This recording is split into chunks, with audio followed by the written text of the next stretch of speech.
He aguantado muchas cenas incómodas en mi vida, pero en 29 años jamás me había sentado en una mesa donde todos los platos tuvieran comida, menos el mío. Todos servidos, todos con comida, menos yo. Y la mujer que lo hizo ni siquiera me miró cuando lo dijo. Siguió acomodando su servilleta, tranquila y elegante, como si no acabara de prenderle fuego a toda mi vida. Dijo: «Cociné para la familia, y la mujer correcta ya está en la mesa». Mi esposo no dijo una sola palabra. Ese silencio es lo que nunca voy a perdonarle. Pero hay algo que no tomaron en cuenta. Pasé 2 años en esa familia aprendiendo a ser callada, pequeña y agradecida. Lo que nunca entendieron es que las mujeres calladas no son mujeres rotas.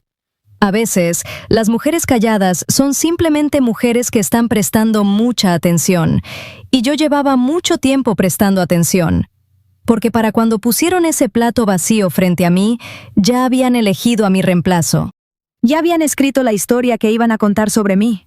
Y lo más humillante no era que mi esposo tuviera a otra mujer, era que su madre la había invitado a cenar como si ya fuera familia. Me llamo Lina Carter, o me llamaba. Ahora uso Lina Reed, que es algo con lo que todavía no sé qué hacer.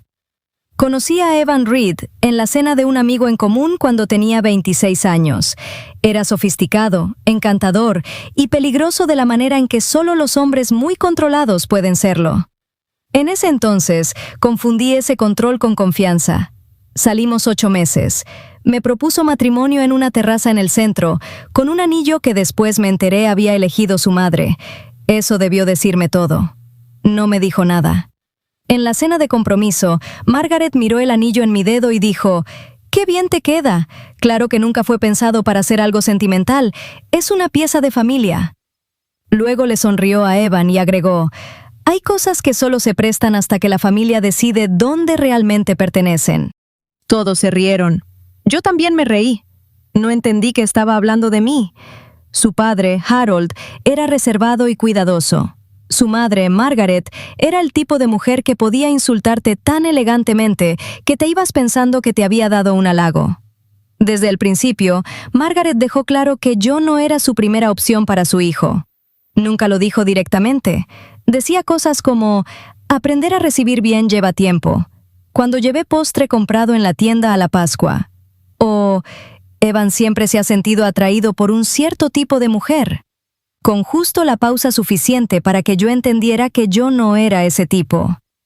Me decía a mí misma que solo era protectora, dinero viejo, costumbres viejas. Le dije a Evan que me hacía sentir incómoda y él dijo: «Le dice eso a todos, no te lo tomes personal». Y no me lo tomé personal. Debí haberlo hecho, porque la primera señal real no fue Margaret. La primera señal real fue un nombre: Vivian Hale. Lo escuché 2 veces en nuestro primer año de matrimonio, una vez de un colega antiguo de Evan que la mencionó en una fiesta y luego se cortó solo, como si hubiera dicho algo que no debía. Otra vez de Margaret, por accidente, durante una llamada que no se dio cuenta que yo podía escuchar. Le pregunté a Evan sobre ella. Dijo que era una exnovia. Nada importante, años atrás. Lo dijo demasiado fácilmente, como la gente que habla de cosas que ya tiene ensayadas. Pero lo dejé pasar. Dejé pasar tantas cosas. La cena fue un domingo de octubre. Evan me dijo que sus padres querían vernos. Normal. Íbamos más o menos una vez al mes. Me puse un vestido azul marino, nada demasiado informal, nada que hiciera que Margaret apretara la mandíbula como lo hacía cuando yo me vestía mal. Pasé 20 minutos arreglándome el cabello. Quería verme presentable. Llegamos a las 6. La casa olía a cordero asado y velas caras, y entonces entré al comedor. Ella ya estaba ahí, sentada a la mesa, en la silla a la derecha de Margaret, con una blusa de seda en dorado pálido, el cabello perfecto, la postura perfecta. Parecía colocada ahí por un escenógrafo. Vivian Hale tenía 31 años y se veía exactamente como el tipo de mujer que Margaret Reed hubiera elegido para su hijo. Me miró cuando entré, sonrió. Luego tomó la jarra de agua antes de que Margaret pudiera hacerlo. Llenó el vaso de Evan y dijo: «Sin hielo, ¿verdad?». Evan la miró medio segundo de más. «Sí», dijo. Era algo tan pequeño. Pero las esposas notan las cosas pequeñas, especialmente cuando otra mujer sabe cómo toma el agua tu esposo en la mesa de su madre. «Lena», dijo Margaret saliendo de la cocina, «¿recuerdas a Vivian? Ha vuelto a acercarse a la familia». Yo no recordaba a Vivian. Nunca había conocido a Vivian, pero la manera en que Margaret lo dijo me hizo sentir como si la extraña fuera yo. Evan le dio un beso en la mejilla a su madre, miró a Vivian, dijo, «Qué bueno verte». 3 palabras, fáciles, cálidas, sin un «¿qué hace ella aquí?», sin un «ella es mi esposa, Lena», sin una sola palabra en mi dirección. Me senté. Harold estaba ahí, callado en su esquina como siempre. Margaret sirvió vino para todos. Recordó la preferencia de Vivian sin preguntar. Le preguntó a Vivian sobre su reciente viaje a Milán, como si hablaran cada semana. Vivian se rió de algo que dijo Evan. Me decía a mí misma que era un malentendido. Entonces sirvieron la cena. Margaret salió con los platos. Puso uno frente a Harold, uno frente a Vivian, uno en su propio lugar. Se detuvo en Evan y colocó el suyo con cuidado. Pasó frente a mí. Pensé que se le había olvidado. Esperé. Supuse que volvería. No volvió. Miré la mesa. Todos tenían comida. El plato frente a mí estaba vacío. «Margaret», dije, tan tranquilamente como pude, «¿el mío se quedó en la cocina?» Ella me miró. No a la cocina, no a la comida, a mí. Calmada, clara, deliberada. «Cociné para la familia», dijo. «Y la mujer correcta ya está en la mesa». El silencio que siguió fue lo más ruidoso que he escuchado en mi vida. Miré a Evan. Tomó su tenedor. No dijo ni una palabra. Vivian bajó los ojos a su plato, pero no antes de que yo viera moverse la comisura de su boca. No fue una sonrisa completa, solo lo suficiente para decirme que había estado esperando ese momento. He reproducido ese momento unas 500 veces en mi cabeza, y cada vez que lo hago, lo que más me destroza no es la voz de Margaret, es el sonido del tenedor de Evan contra su plato. ¡Clink! Lo levantó, bajó la mirada a su comida y comió, como si yo no estuviera ahí, como si fuera un mueble. Estuve sentada en esa mesa 4 minutos más, los conté. Lo sé porque miraba el reloj en la pared detrás de la cabeza de Harold, repitiéndome a mí misma que no podía llorar frente a Vivian. Ella comía con los ojos ligeramente bajos, de la manera en que uno hace cuando pretende no ver algo que sí quería ver mucho. Ella sabía que esto iba a pasar. Eso fue lo primero que entendí, y luego algo más me golpeó. Unos 10 minutos antes de que sirvieran la cena, Vivian había dicho algo casual, sin importancia aparente. Estaba hablando de la casa, de la remodelación que Margaret había hecho en el segundo piso, y mencionó el cuarto de huéspedes. Lo llamó el cuarto azul. Yo había estado en esa casa más de 40 veces. Nunca había escuchado a nadie llamarlo el cuarto azul. Era simplemente el cuarto de huéspedes, el cuarto al final de las escaleras a la izquierda. Pero Vivian sabía de qué color era. Margaret me notó mirando a Vivian. Se limpió la comisura de la boca con la servilleta y dijo, «Es interesante, ¿verdad?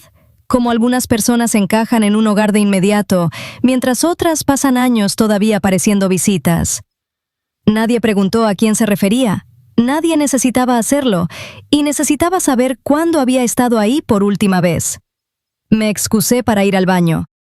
El baño estaba al final del pasillo del segundo piso. Me pasé agua fría por las muñecas, como mi mamá me enseñó a hacer cuando era niña, y me ponía muy nerviosa.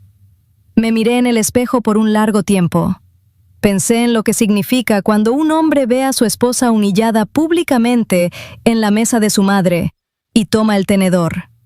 Significa que lo esperaba. Significa que lo permitió. Significa que, en algún nivel, estaba de acuerdo. Durante meses, Evan no había parecido distante, había parecido calculador. Me había estado manipulando, dándome justo la calidez y normalidad necesarias para que yo no hiciera preguntas, mientras algo más se organizaba fuera de mi vista. El viaje que hizo en abril, que supuestamente era una conferencia en Seattle, las noches en que llegaba tarde oliendo a comida de restaurante que nunca trajo para mí, El fin de semana de julio, que pasó en casa de sus padres solo porque papá necesitaba ayuda con unos papeles financieros. Ninguna de esas cosas había parecido alarmante por separado, pero sentada en ese baño en octubre, mirándome en el espejo de Margaret Reed con un plato vacío esperándome abajo, ya no se sentían como coincidencias, se sentían como un patrón.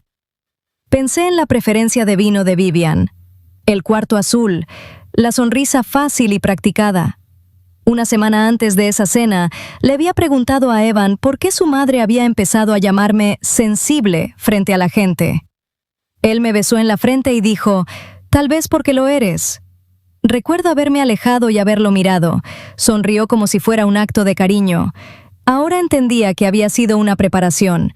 Estaban enseñándole a la gente qué decir de mí antes de que yo les diera alguna razón. Y entonces escuché voces en el pasillo. No regresé al baño. Cerré la llave del agua, me quedé completamente quieta y escuché. 3 voces. Margaret. Evan. Y Vivian, con la voz más baja, precisa. No escuché cada palabra, pero escuché suficiente. Margaret dijo algo sobre mantener esto tranquilo y, entre más limpio, mejor. Evan dijo, «Ella no va a recibir esto bien». Margaret dijo, «No tiene que recibirlo bien, solo tiene que irse callada». Y luego Vivian, y esta es la parte que nunca voy a poder sacarme de la cabeza, «Entonces hazla sentir demasiada vergüenza para quedarse». Y luego agregó, casi aburrida, «Honestamente, si tuviera dignidad, ya se habría ido después del plato». Fría, práctica, como si estuviera hablando de logística. Ella no era una mujer que había sido arrastrada a algo complicado por amor. Era una participante. Tenía una estrategia. Pegué mi espalda contra la pared y saqué el teléfono. Yo no soy el tipo de mujer que grita primero, pero soy el tipo de mujer que recuerda todo. Le di a grabar. Grabé unos 45 segundos. La voz de Margaret otra vez, algo sobre sin abogados y el acuerdo ya está redactado. Evan diciendo mi nombre una vez, suavemente, de una manera que sonaba como un problema a resolver, no como una persona a considerar. Luego pasos. Entré rápido y en silencio al baño, cerré la puerta y me senté en el borde de la tina. Tenía 45 segundos de audio. Necesitaba pensar. Pero antes de que pudiera pensar, algo más pasó. Bajé despacio. Había decidido que me iba a ir. Sin escenas, solo caminar hacia afuera, llegar a mi auto, irme a casa y pensar. Pasé por el perchero de la entrada. El abrigo de Vivian estaba ahí. Color camel claro, carísimo. Se había resbalado un poco del gancho, y asomando del bolsillo interior, apenas lo suficiente para ser visible, había un sobre amarillo. No debía haberlo mirado. Lo miré.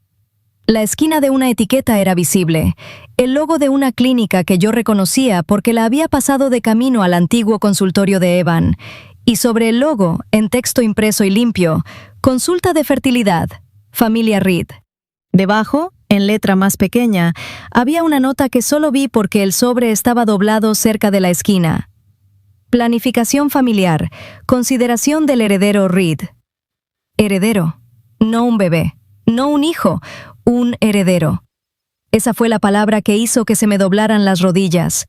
Incliné el sobre lo suficiente para ver la fecha de la cita impresa en la esquina superior. 14 de abril. Abril. La conferencia de Evan en Seattle, la que me había mandado una foto. La del desayuno del hotel, la vista al agua, el mensaje casual de que me extrañaba. No había estado en Seattle, había estado aquí, en esta ciudad, en una clínica de fertilidad, con Vivian Hale, y estaban usando el apellido de su familia. Ese fue el momento en que entendí que esto no era una aventura. No era debilidad, soledad, ni malas decisiones tomadas a oscuras. Esto había sido planeado con la misma precisión cuidadosa que Margaret aplicaba a todo. No estaban tratando de reemplazarme en el corazón de Evan. Estaban tratando de reemplazarme en la estructura de la familia, en la estructura legal. Vivian no era la otra mujer. Era la sucesora elegida, y ya tenía una cita en una clínica de fertilidad bajo el nombre de Familia Reed. No me estaban engañando, me estaban borrando. Puse el sobre exactamente como lo había encontrado. Caminé hacia la puerta principal, y entonces Evan salió del pasillo. Soltó la máscara en la entrada. Pasó rápido, como si estuviera aliviado de finalmente poder bajarla. Dijo, «Sé que esto es difícil». Dije, «No». Dijo que no iba a pelear por un matrimonio que su familia ya no quería. Dijo que Vivian entendía cosas sobre su vida y su familia que yo nunca había podido entender. Dijo que yo no encajaba. No lo dijo con crueldad, lo dijo en términos prácticos, como una decisión de negocios. Dijo que había un acuerdo ya redactado y que firmar rápido y sin ruido era lo que más me convenía. Dijo, «No hagas una escena, Lena. No hagas esto más feo de lo que tiene que ser». Lo miré por un largo tiempo. Dije, «¿Está bien?». Se le notó la sorpresa. Solo un segundo. Luego el alivio. Dije, «Me voy a casa». Asintió. Parecía casi amable, como si agradeciera que yo estuviera siendo razonable. Manejé a casa. Y luego me senté en el escritorio de Evan y abrí su computadora. Su contraseña era la fecha de nuestra boda. Me tomó 3 segundos. La carpeta estaba en su escritorio, sin ocultar, sin cifrar. Ahí mismo, como si fuera completamente normal. Se llamaba Transición. Adentro había borradores de divorcio con mi nombre ya escrito, reservas de hotel, correos de la clínica de fertilidad, un acuerdo prenupcial con el nombre de Vivian, y fotos de Evan y Vivian en lugares donde me había dicho que había ido solo. Seguí haciendo clic. Una subcarpeta llamada Control de la narrativa. Y ahí encontré lo que planeaban decir de mí. El documento tenía 8 páginas. Detallaba, punto por punto, cómo pretendían explicar el divorcio a la familia, a los amigos, a los colegas y a cualquier abogado que yo pudiera consultar. La narrativa era que yo era emocionalmente inestable, celosa sin razón, renuente a tener hijos a pesar del deseo expreso de Evan de formar una familia, agresiva en los conflictos, difícil de vivir. Había capturas de pantalla de mis mensajes de texto, tomadas y enmarcadas fuera de contexto. Una nota recordándole a Evan que documentara cualquier arrebato emocional. Un borrador de correo para el grupo de amigos de Evan sugiriendo que yo llevaba tiempo con problemas de salud mental. Y al final del documento, marcado en amarillo, había una línea. Si reacciona emocionalmente, úsalo como confirmación. Me quedé mirando esa oración por un largo tiempo. Habían construido una trampa donde hasta mi propio dolor se convertiría en evidencia en mi contra. No solo habían planeado terminar mi matrimonio, habían planeado asegurarse de que yo no tuviera credibilidad cuando sucediera. Me quedé 2 horas en ese escritorio, copiando todo en una memoria USB que encontré en el cajón de la cocina, y luego llamé a mi abogada. Mi abogada me dijo que siguiera recopilando, siguiera documentando, sin delatar nada. Entonces hice algo de lo que no me enorgullezco. Revisé las cuentas a las que tenía acceso y encontré lo que buscaba. El perfil público de Vivian estaba cuidadosamente curado, pero Evan había sido descuidado con una carpeta compartida de fotos y encontré una copia de seguridad vinculada a una cuenta en la nube. Sus mensajes. Los leí todos. Vivian me había llamado esposa temporal en 5 conversaciones distintas. En uno de los mensajes, Evan escribió, «Anoche lloró». Vivian respondió, «Bien, eso significa que ya sabe». Luego mandó otro mensaje, «Solo no te acuestes más con ella. No quiero sobras cuando esto termine». Recuerdo haber bajado el teléfono después de leer eso. No porque me sorprendiera la infidelidad, sino porque finalmente entendí cuánto placer le daba mi humillación. Le había mandado a Evan artículos sobre procesos de divorcio. Le había preguntado 2 veces sobre el cronograma, diciéndole que ella no iba a esperar hasta después de Año Nuevo. Le había mandado una foto de una cena anterior en casa de Margaret, los 2 juntos en la mesa, con el mensaje, «Así se ve la mesa correcta». Y el día después de nuestra cena, publicó una foto de la mesa del comedor de Margaret, copas de cristal, centro de mesa elegante. El mismo lugar donde yo había estado sentada con un plato vacío, y etiquetó la casa de los Reed. No era sutil, no tenía vergüenza. Quería que la gente supiera que ella pertenecía ahí. Quería que yo lo viera, quería que yo lo sintiera. Y cometió un error muy serio. Creyó que yo ya estaba rota. No respondí a nada. No llamé a Evan. No confronté a Margaret. No publiqué nada. No le dije a ninguno de nuestros amigos en común lo que había encontrado. Me quedé completamente callada, y en ese silencio se relajaron. Evan me mandó un mensaje 3 días después, preguntando si había revisado el acuerdo. Le dije que todavía estaba pensando. Luego hice algo que me hizo temblar mientras lo escribía. Le escribí: «Tal vez tu mamá tenía razón. Tal vez yo no pertenezco en tu mundo». Respondió en menos de 1 minuto: «Me alegra que finalmente lo estés viendo con claridad». Ese mensaje también se convirtió en evidencia. Margaret me mandó un breve mensaje diciendo que esperaba que yo estuviera bien y que estaba segura de que yo entendía que la situación requería madurez de todos los involucrados. Vivian publicó una foto de una pulsera de perlas. Sin contexto. La reconocí como la que Margaret había usado en cada evento familiar durante los últimos 2 años. Ya la estaban incorporando a la familia. Le mandé a mi abogada todo lo del USB. Luego hice una pregunta: ¿hay algún evento de beneficencia de los Reed próximamente? Sí, había. La gala anual de la Fundación de Valores Familiares Reed. Cada año, Margaret la organizaba. Daba un discurso sobre legado, lealtad y la importancia de la familia. Era el evento que más le importaba de todos, su momento, su público, las personas cuya opinión de ella era el pilar de toda su vida social. Estaba programada para el sábado siguiente. Compré un boleto. No le dije nada a nadie. Y esperé. El lugar era un salón privado en la mejor zona de la ciudad. Flores, iluminación suave, mesas redondas con manteles blancos, un podio al frente, una pantalla de proyección detrás para el video que la asistente de Margaret siempre preparaba para el discurso. Llegué sola, 10 minutos después de que el evento había comenzado. El día anterior, la asistente de Margaret había recibido una versión actualizada de la presentación desde la cuenta familiar. No tenía motivos para sospechar. Ese fue el error de Evan. Nunca me había quitado el acceso. Pero yo no fui tan ingenua como para confiar solo en esa pantalla. Antes de entrar al salón, los mismos archivos ya habían sido enviados a mi abogada, a 2 miembros de la junta directiva, a un donante importante y a una periodista que cubría la fundación todos los años. Si apagaban el proyector, la historia no iba a desaparecer, solo iba a explotar en otro lugar. Entré al salón y sentí 40 pares de ojos posarse sobre mí. Vi a Margaret al frente, hablando con un miembro de la junta, con un vestido crema y sus perlas. Levantó la vista y me vio. Algo cruzó su cara tan rápido que solo alguien que la había estudiado por 2 años lo hubiera notado.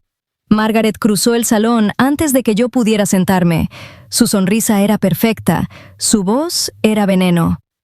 «Lena», susurró, «este no es el lugar para que te humilles». Miré las mesas, los donantes, las flores blancas, la pantalla detrás del podio. Y le dije: «Tienes razón. Este es el lugar para humillarte a ti». Su sonrisa desapareció medio segundo. Fue la primera vez que vi miedo en su cara. Vivian llegó 20 minutos después, de blanco. No exactamente blanco de novia, pero suficiente para hacer una declaración. Se movió hacia la mesa del frente. Margaret le tocó el brazo como si perteneciera ahí. Evan estaba junto a Vivian. Me vio. Se puso pálido. El programa comenzó. La presentación empezó. La pantalla detrás del podio se llenó de fotos familiares cálidas, logros de la fundación, niños en eventos de caridad. Margaret tomó el podio. «La familia», comenzó, «no es solo sangre, es lealtad, es elegir a las personas correctas y honrar a quienes pertenecen». La pantalla cambió. La fotografía fue reemplazada por una captura de pantalla, un mensaje entre Margaret y Vivian, fechado 6 meses atrás. Las palabras de Margaret: «Ella es manejable, solo necesitamos que Evan aguante hasta que firme. La cena es solo el comienzo». La humillación está subestimada como herramienta. Nadie se movió. La pantalla cambió de nuevo. El documento de control de la narrativa. Una página proyectada en grande. Los puntos. Emocionalmente inestable. Celosa sin razón. Documentar cualquier crisis emocional. Otra imagen. El correo de la clínica de fertilidad, con la fecha de la cita y ambos nombres. Luego el audio. La grabación del pasillo. La voz de Margaret, clara y serena. No tiene que recibirlo bien, solo tiene que irse callada. Y luego Vivian. Entonces, hazla sentir demasiada vergüenza para quedarse. Una mujer en la mesa del frente se giró y miró directamente a Vivian. Luego otra. Luego otra. Ese fue el momento en que Vivian dejó de verse como la mujer elegida. Se veía como lo que era. Una amante de blanco, sentada en una gala de beneficencia sobre valores familiares. El salón hizo un sonido que no puedo describir. No fue un grito ahogado. Fue más bien el sonido de muchas personas entendiendo la verdad al mismo tiempo. Margaret estaba de pie en el podio con las dos manos apoyadas en los lados. No se movió. Había pasado toda su vida sabiendo cómo mantener la compostura en público. Por primera vez, esa compostura no la estaba protegiendo. Me levanté. No grité. Dije. En la cena, Margaret me dijo que había cocinado para la familia y que la mujer correcta ya estaba en la mesa. Luego miré a Vivian. Entonces esta noche pensé que todos debían ver a qué clase de mujer se refería. Nadie me miró a mí después de eso. Miraron a Vivian, miraron a Evan, miraron a Margaret. Y por primera vez, desde que me había casado en esa familia, yo no era la que estaba siendo juzgada. Luego salí caminando. Evan me suplicó que no usara la evidencia en los trámites de divorcio. Llegó a mi apartamento 2 días después de la gala, sin traje, sin voz pulida, sin la confianza Reed, solo un hombre parado en el pasillo diciendo, «Por favor, Lena, si esto llega a un juzgado, arruina todo». Le dije, «¿Quieres decir que arruina la historia que escribiste sobre mí?» Bajó la vista. Por primera vez, Evan no tenía guión. Usé todo. La infidelidad, documentada. El plan para hacerme pasar por inestable mentalmente, documentado. La visita a la clínica de fertilidad el día que dijo estar en otra ciudad, documentada. El acuerdo que Evan había preparado en esa carpeta llamada Transición nunca fue firmado. Mi abogada redactó otro. Y Evan aprendió algo muy caro. Cuando intentas destruir la credibilidad de tu esposa antes del divorcio, más te vale que ella no haya guardado las pruebas. Perdió influencia en la firma familiar. Sus socios de negocios estuvieron en esa gala, vieron la pantalla, vieron el documento de control de la narrativa. Su imagen pública, que había construido con tanto cuidado durante toda su vida, desarrolló una grieta de la que nunca se recuperó del todo. Margaret fue removida de su puesto como presidenta de la Fundación de Valores Familiares en menos de 2 semanas. Varios de los principales donantes se retiraron discretamente. No fue invitada a 3 eventos sociales importantes en los meses siguientes. Su nombre fue eliminado de un comité en el que había estado por 11 años. La frase, «la mujer correcta», la siguió a todas partes. La gente la usaba para describir lo que había pasado. Ella había construido su reputación sobre el lenguaje de la lealtad y los valores familiares, y esas mismas palabras tenían ahora un significado diferente cuando la gente decía su nombre. Había querido sacarme de la mesa. Terminó siendo sacada de todas las mesas que le importaban. Lo que más le dolió no fue la fundación, fue el almuerzo. Margaret tenía un almuerzo fijo los jueves con 6 mujeres que controlaban la mitad del dinero de caridad de la ciudad. El primer jueves después de la gala, llegó al restaurante y encontró la mesa llena.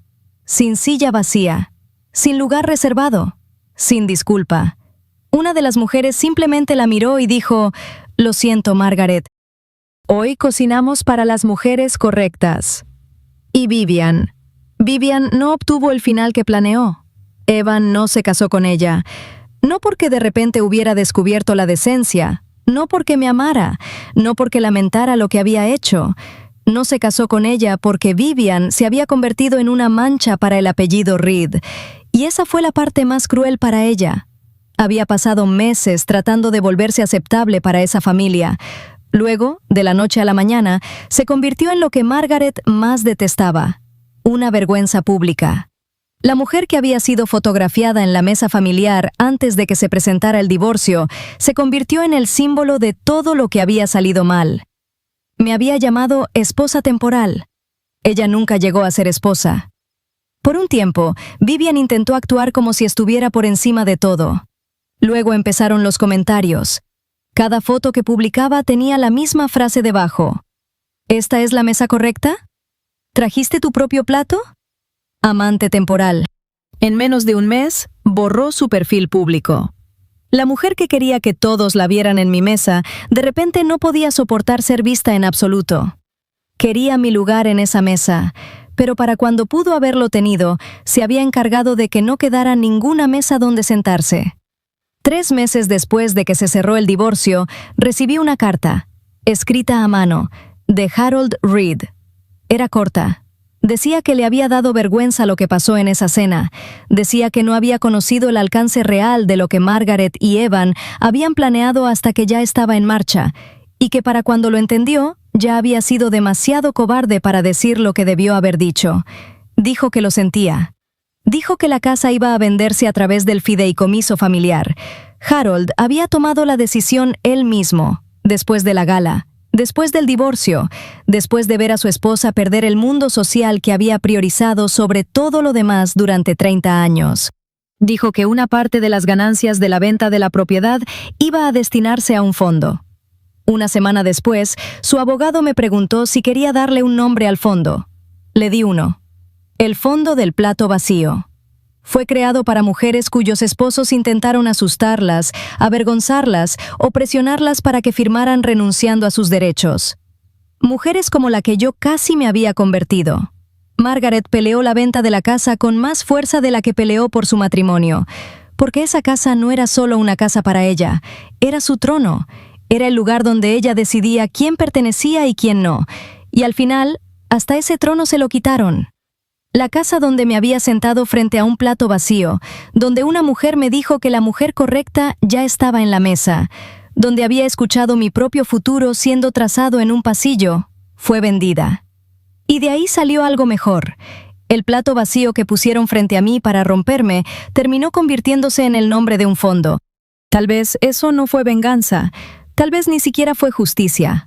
Pero fue la primera vez que ese plato vacío sirvió para alimentar algo más que su crueldad. Y para mí, eso fue suficiente. A veces me preguntan si me arrepiento de haberlos expuesto frente a todos. No me arrepiento. Porque ellos no planearon lastimarme en silencio, planearon borrarme en silencio. Y si alguien construye toda una mesa alrededor de tu humillación, a veces lo único que te queda es encender las luces y dejar que todos vean quién estaba sentado ahí de verdad. Entonces, ahora quiero preguntarte algo, de verdad. ¿Me pasé? ¿Exponerlos en la gala fue cruel o fue la única justicia que iban a entender? ¿Qué hubieras hecho tú si tu esposo se hubiera quedado callado mientras su madre le servía a otra mujer y dejaba tu plato vacío? Dímelo en los comentarios.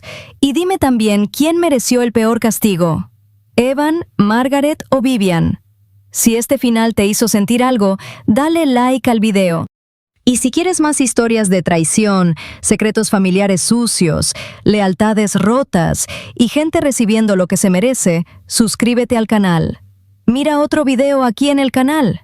Nos vemos en el próximo video.